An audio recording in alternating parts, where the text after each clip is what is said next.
সাথে নেপালে বসে যেসব ভিডিও আমাকে পাঠিয়েছে, যেসব নগ্ন জিনিস আমার কাছে আছে সেগুলো আমি প্রকাশ করতে বাধ্য হব।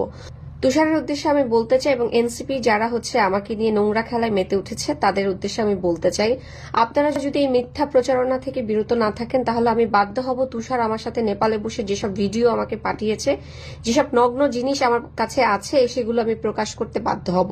তখন কোথায় গিয়ে আপনারা প্রিটেন্ড করবেন আমি কিন্তু জানি না।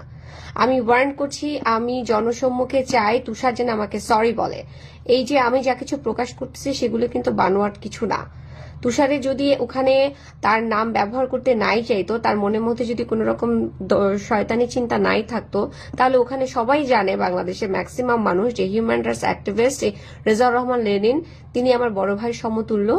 আমি তাকে সমস্ত কিছু শেয়ার করে, এবং আমার এই বিপদে শুধু ডিবির লোক না, এনসিপির লোক না, লেনিন ভাইও সেদিন উপস্থিত ছিলেন। তাহলে আমার গার্ডিয়ান হিসাবে যদি গার্ডিয়ানের নামই হয় তাহলে লেনিন ভাইয়ের নামটা কেন দিল না? সেখানে সাদিয়া উপস্থিত ছিল, সাদিয়া নারী নেত্রী এনসিপির, তার নাম কেন দেওয়া হলো না? এই সমস্ত বিষয়গুলো আপনারা কথা বলছেন না, অন্য বিষয়গুলো নিয়ে কথা বলছেন যে বিষয়গুলো কাজের না। যদি আপনারা আমাকে সরি না বলেন, দুঃখ প্রকাশ না করেন, ভুল করেছেন সেটা স্বীকার না করেন, তাহলে আমি বাধ্য হব আমার কাছে তুষারের যে সমস্ত ভিডিও এবং ছবি আছে সেগুলো প্রকাশ করে দিতে।